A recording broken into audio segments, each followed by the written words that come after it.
พี่น้องเนาะบางไดฮะก็เปิดน้อยหนึ่งพี่น้องสบายดีสุขทุกคนเด้อพี่น้องฝากกับห้องขึ้นอยู่ไปสมองสบอนพี่น้องฝ่ายเคยเพิ่นมักคอพี่น้องเนาะสู่คอร้านสาวพี่น้องมื้อนี้ร้านสาวแต่งงานขอมื้อนี้กินมื้ออื่นพี่น้องในบ้านเพิ่นกำลังเฮ็ดบทบันทึกเฮ็ดเอกสารพี่น้องเนาะการแต่งงานตอนเพิ่นยกขันยังนะครับผัดบริทายพี่น้องเพิ่นฝ้าเหลือมแห้งหั่งกะเซาหั่งกะไข่แน่นี่ก็ยังหึ่นหันอยู่นี่นะ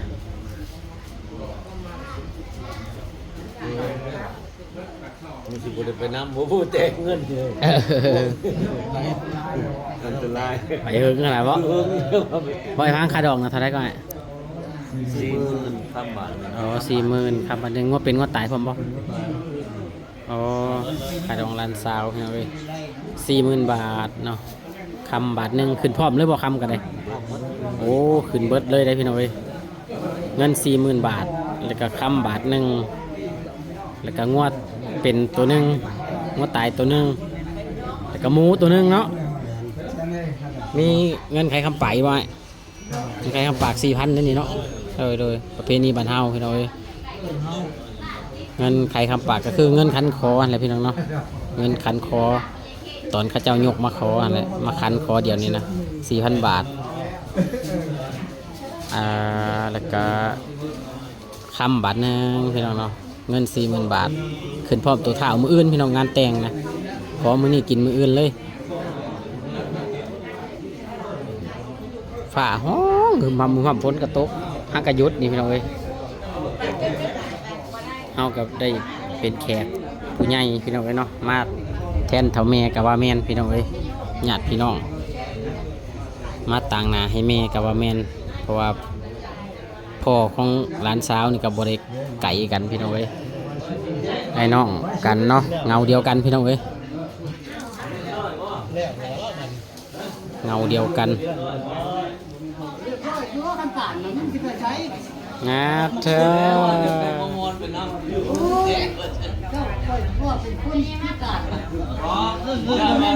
อันนี้เงิน เงินเพิ่นไปแลกพี่น้องเนาะ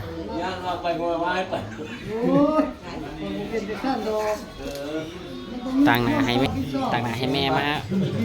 เป็นแขกผู้ใหญ่มาฟังเพิ่นเว้ากันพี่น้องเนาะกำลังโอลงขาดแล้วน่ะ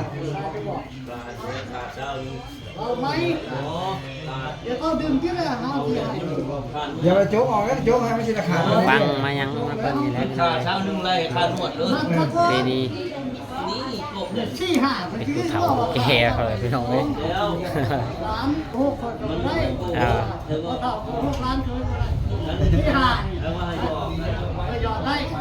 นวดอะไรให้เลี้ยวเลยเจ้าบาทตัวไม่ได้เลยนวดให้รับได้5 บาทไม่ได้ให้เลยโอ้โหเล่นไอ้เห็นได้นวดสักวันพอจะเช้าไปตรงนี้คิ้วมาถึงเนี่ยต้องจับคิ้วเลยไอ้ก้อนเขาว่าให้เฮ็ดดีไม่ได้ผิดเนี่ยจะทำกันมาจากแล้วกันแล้วไว้กะบ่ถึงขั้นว่าแพงพี่น้องเอ้ยสำหรับบ้านไทยเฮาเนาะธรรมดาขึ้นเบิดเลยได้พี่น้องเอ้ยเนาะมื้ออื่นก็คือจ่ายสดเบิดเลยเงิน 40,000แล้วคำบาทนึงนะเงิน 40,000คำวันนึงชั่วโมงคำกับแพงได้พี่น้องเอ้ยเนาะคำกับประมาณโอ้70,000 80,000แล้วประจักประมาณ100,000ปลายพี่น้องเอ้ยค่างัวค่าหม้ออีก100,000ปลายถือว่ามาแต่งได้บ้านเฮานะมาแต่งเมียได้ถ้าทั้งสองฝ่ายหักแพงกันนะพี่น้องเนาะถือว่าอันนี้ได้ในบ้านเพิ่นกำลังเฮ็ดเอกสารพี่น้องเนาะบทบันทึก2 กรรม 2 ฝ่ายพี่น้องเว้ยมีงัวเนี่ยเนาะงัวนั่นตัวหนึ่งตัวใหญ่ได้พี่น้องเว้ยงัวเป็นตัวนึงงัวตายตัวนึง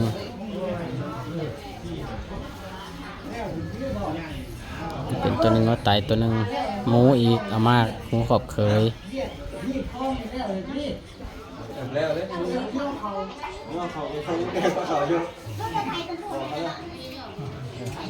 ไปเลี้ยวคนเลยได้พี่น้องเว้ย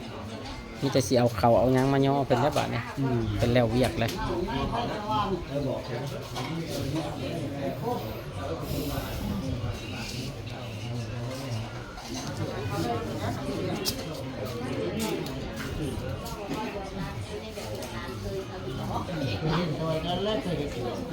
โดยเวียกไปเลยพี่น้องเอ้ยไปเบิ่งพระเขาพระป่าย่อมาสู่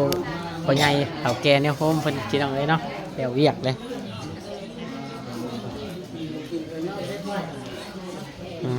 เธอหรืออายเด้อฝนตกนู่นนี่เปียกเปื้อนเบิด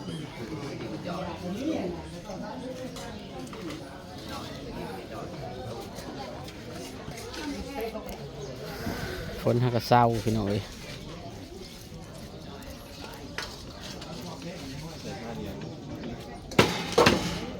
ก็หมูแหละตั้งนี้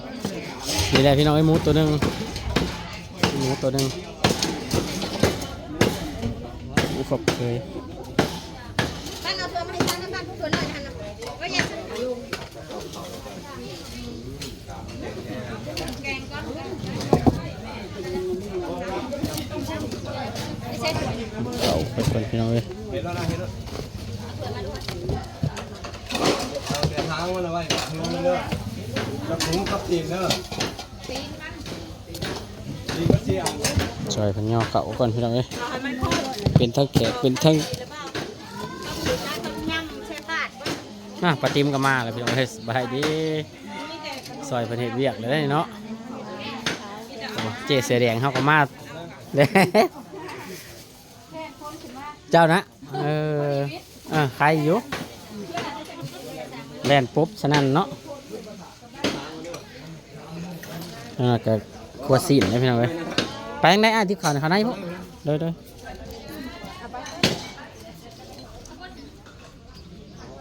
นี่จะสาวกันเลยพี่น้องเลย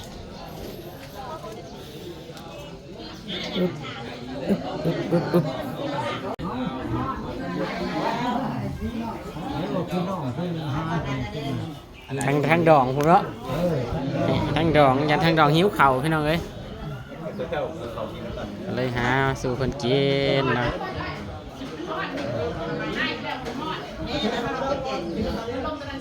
ไปออกเนาะพี่น้องเอ้ยฮ้อน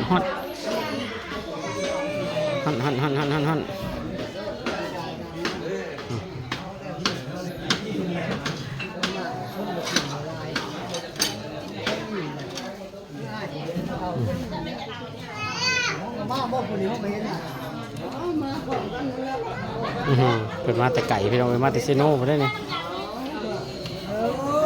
มาแต่เซโน่พอได้บ้านเพิ่นก็ได้ทั้งหมองครับไปร่วมหมดเลยพี่น้องเอ้ยเนาะเปียกเปื้อนฝนตกโอ้ยพี่น้องเอ้ย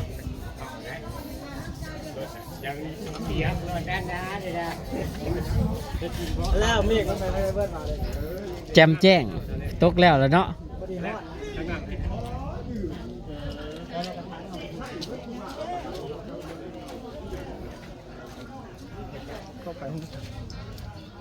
ประมาณจักโมงพอสิลมง่วยน้อง4-5 โมงเหรอ4-5 โมงบ่จักโมงเลยนี่น้องเอ้ยพวกหมูเห็ดยังแนวไรกินแล้วหมูก็ได้สิอบบ่จักอบหมู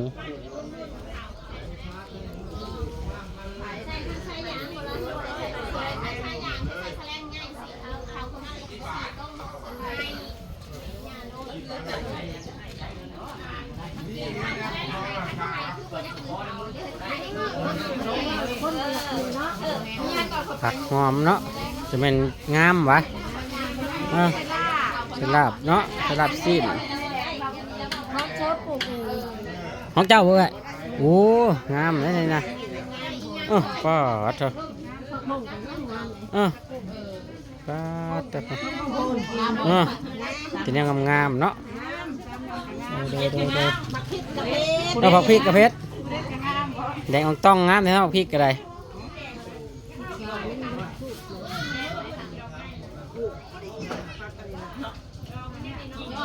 เป็ดขายป่า มันสิเมืองขึ้นมาตกห้างกระเซ้าพี่น้องเอ้ยเป็นก็ว่าเวียกเขาว่าตอนพ้นเลยผ้ากับห้องโมเดลคลายฮอตคลิปตอนเพื่อนนะไปไหนลุงเพิ่นเฝ้ายันฝนตกห้ำเมื่อทางไก่เพิ่นว่าพี่น้องเอ้ยก็เลยเฝ้าให้เลี้ยวโอเคพี่น้องเนาะเอาไว้สำนึกก่อนคุณหลายๆพี่น้องพวกไปทุกคนคุณทุกคนรักใจทุกคอมเมนต์นะสำหรับคลิปนี้สวัสดี